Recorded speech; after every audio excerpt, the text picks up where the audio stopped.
So why does Israel engage in such terror? How is it that an innocent people subjected to terrible Nazi Holocaust in the Second World War came to implement a similar Holocaust in Palestine? The answer to this question lies in the ideology known as Zionism. This ideology was put forward at the end of the 19th century by the Austrian Jewish journalist Theodor Herzl. Zionism was a nation-state ideology which aimed at the foundation of an independent Jewish state.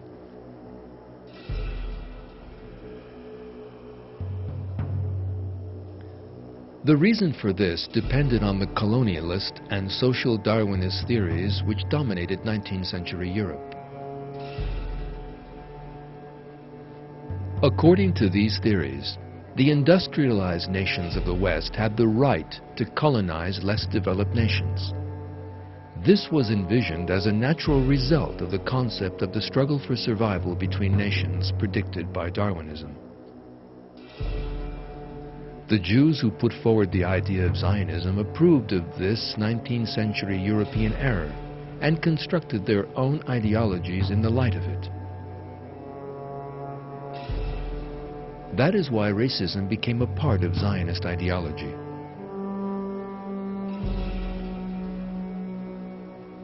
These words by the famous Israeli leader Isaac Shamir about the Palestinian people are an open expression of this racism.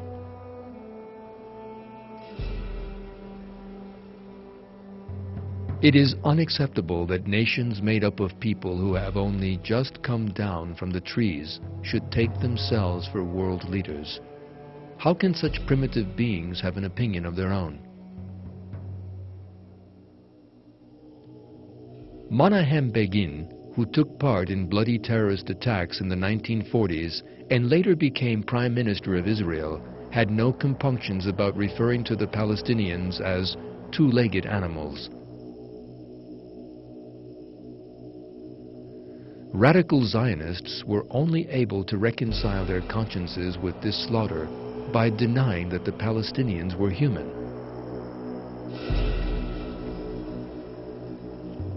It is this racist ideology that is responsible for the oppression that has gone on in Palestinian lands for the last half-century.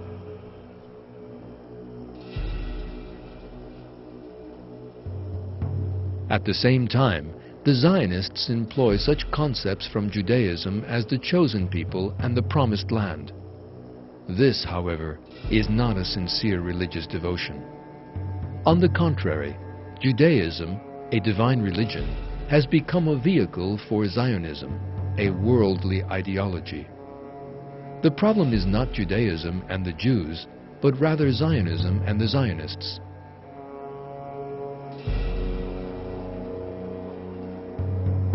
The relationship between Zionism and Judaism has never been a realistic one. Those who put forward the ideology of Zionism were people who had nothing to do with religion.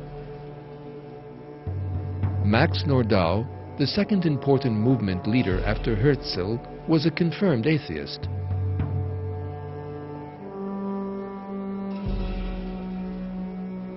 Most devout Jews regarded Zionism as an anti-religious ideology and rejected it.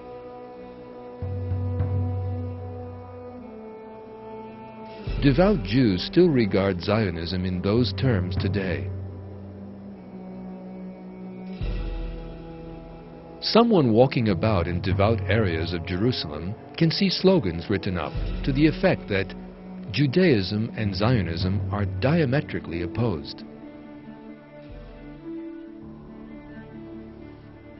These devout Jews oppose Zionism. They carry slogans protesting the Zionist Israeli policy.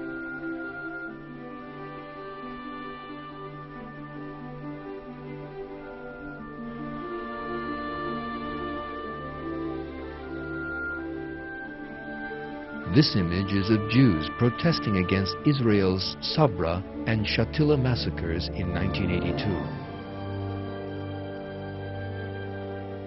The placards they carry reveal the Zionist violence.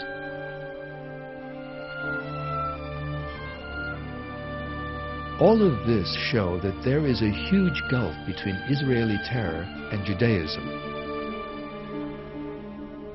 In fact, it is quite impossible for a sincere, devout Jew to oppress other peoples. Although the basis of the religion, the Torah, has become interspersed with human words and corrupted since its revelation, it nevertheless commands peace and justice between people. For these reasons, devout Jews criticize Israeli terror as a violation of the Torah. One of these is Britain's chief rabbi, Professor Jonathan Sacks, who criticized the way that Israeli policy is treated as equivalent to Judaism in a statement he made in 2002. There are things that happen on a daily basis which makes me feel very uncomfortable as a Jew, he said. Even some Israeli soldiers oppose the government's harsh policies. In 2002, some 250 Israeli soldiers refused to serve in the occupied territories, saying, "We do not want to attack innocent people.